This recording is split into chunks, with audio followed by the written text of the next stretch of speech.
Hey, what is going on YouTube? Mike here, and today we finally got our hands on the Google Pixel 6, which is the more affordable variant of Google's 2021 line of flagship smartphones. I'm pretty excited to talk about it in today's video and share my experiences with this device. I've been covering a lot of Pixel devices on this channel, and when Google announced this one, I really had to get one for myself. Now the Pixel 6 offers a lot of changes from the rest of previous Google Pixel phones, and it's certainly been an interesting device, both as an Android smartphone and as a topic of discussion. I've spent some time using it, so for this one, I just want to give my honest quick impressions about this phone. If you want to check out the Pixel 6, I will drop some links in the description below. And with that said, let's get started.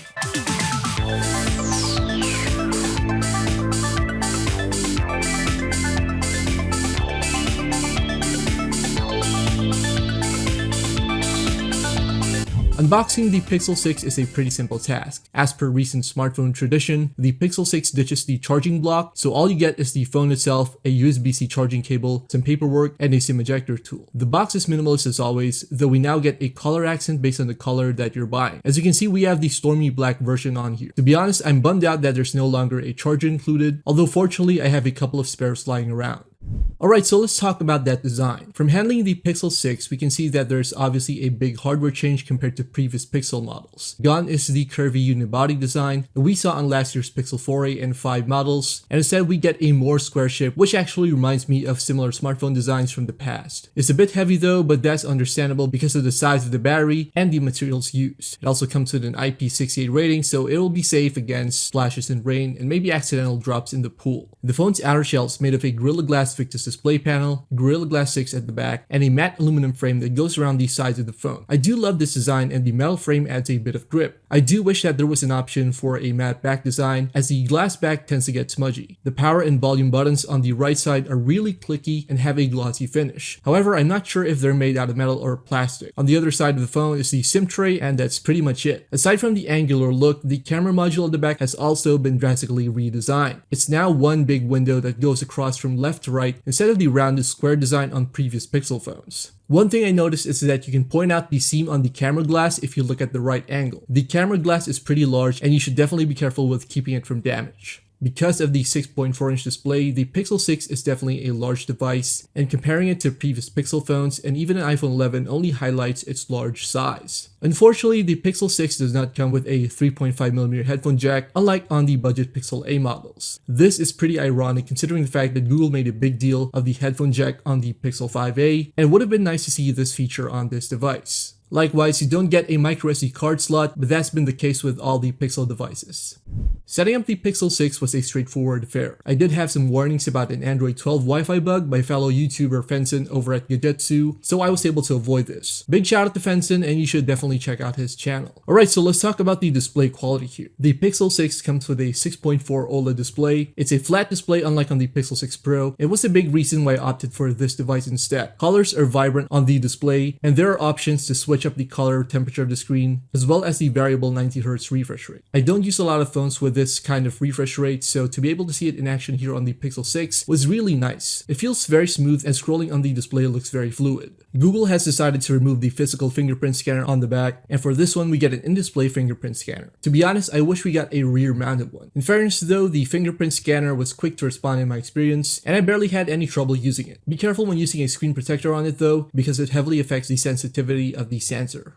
The Pixel 6 features dual speakers on the top and bottom of the device. I'm a big fan of this setup, and so far the speakers on my unit sounded clear with a decent bass sound. I did notice that the top speaker has a thinner sound compared to the more bass-driven sound on the bottom firing speaker. To make one of that size, but I don't like typing on anything other than a full-size keyboard, and the major appeal of the iPad mini is its size, so you don't want to be attaching large...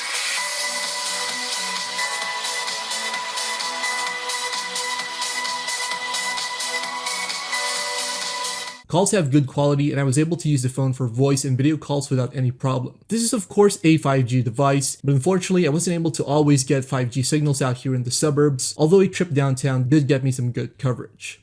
Alright, so one of the biggest highlights about the Pixel 6 is the new Google Tensor chip, which is a custom SoC developed by Google in partnership with Samsung. This marks Google's departure from using Qualcomm Snapdragon CPUs, which were a mainstay for the product line. So far, I've gotten some good performance with the Tensor chip. Performance feels fluid, and when coupled with the 90Hz refresh rate, gives you a flagship smartphone experience. Apps open quickly, websites render faster, and it's an overall faster experience, especially when compared to last year's Snapdragon Pixels. Gaming is a blast on the new Tensor chip. Heavy-duty games like the Last Remnant and Grid Autosport ran effortlessly on the Pixel 6, and this is impressive considering the fact that these games were ported over from consoles. Of course, there's also the newly added game dashboard via Android 12, which gives you options to mute notifications, record gameplay, and even display an FPS counter while gaming. There are some games that are still offset to one side as they don't enable full screen mode. This means that there's a big black bar on one side, although it's less pronounced this time around as the Pixel 6 features minimal curves on the corners, unlike on last year's Pixels with the deep curves on the display corners. Alright, so moving on, let's talk about the 4600 mAh battery. It's been a very divisive topic among smartphone users, and it's obvious that different people with different scenarios and different apps are gonna get different results. As a simple test, I monitored my phone's battery performance. For my first full day of usage, I unplugged my phone from the charger at around 7:30 AM. After a day of downloading apps and playing games, video chatting, data streaming, music, and camera use, I was down to 19% by 9 PM with nearly 6 hours of screen on time. This is not bad per se, but it's a bit lower than the screen time I usually get on my Pixel 4a 5G with the Snapdragon 765G. Given that this is a more powerful SoC combined with a larger screen, 90Hz refresh rate, and 5G, it's only natural that we get more battery drain in comparison to the Pixels from last year. Like I mentioned before, it is highly dependent on individual use, so make of that what you will.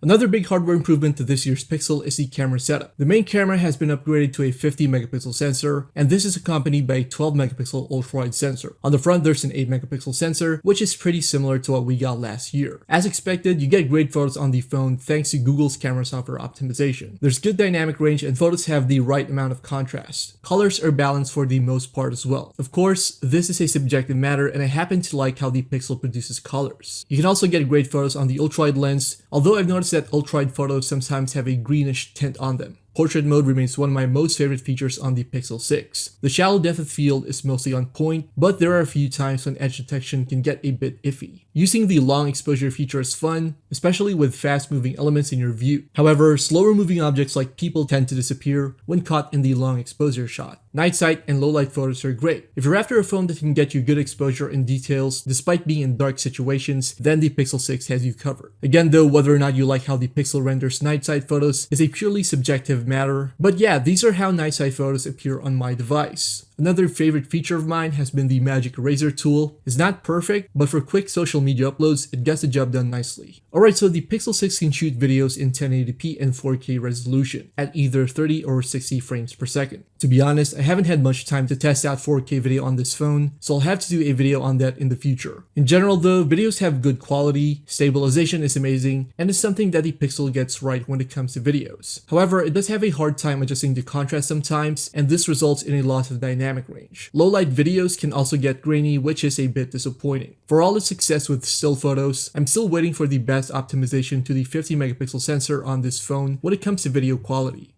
Alright, so despite the major hardware and software upgrades, I'll admit that the Pixel 6 is not a perfect phone. The arrival of Android 12 has also introduced a few bugs which I've encountered along the way. For one, I initially had trouble sending videos on WhatsApp as the app kept crashing. The YouTube Studio app also crashed frequently on me, although an update which I got seems to have fixed those issues so far. Another complaint I have is that the phone tends to get warm during gaming, especially with graphics intensive games like the ones I mentioned earlier. This is something to take note of, especially if you're using thick cases on your phone. The camera glass can also be an issue sometimes, especially since it causes glare when taking photos in extremely sunny or bright situations. It's definitely something you have to watch out for when taking photos. To be clear though, these are my personal experiences, and I'm hoping whatever bugs users encountered can be fixed in future updates. Aside from these issues though, I haven't had any serious troubles with the device. Alright, so I've had a pretty good experience with the Pixel 6 so far. I love the build quality, display and battery, and the cameras are really good. That said, the phone is not perfect and there are some software issues which are present. A couple of problematic apps aside though, it works nicely for my needs, and with the user experience that I've gotten so far, it's been a great device. Of course, I'll still have to keep an eye out for long-term use, and I'll be sure to give updates on my experience with the Pixel 6 as I use it more. Guys, we have more reviews here on the channel, so keep it here on Team Veer Y. Once again, thanks for watching.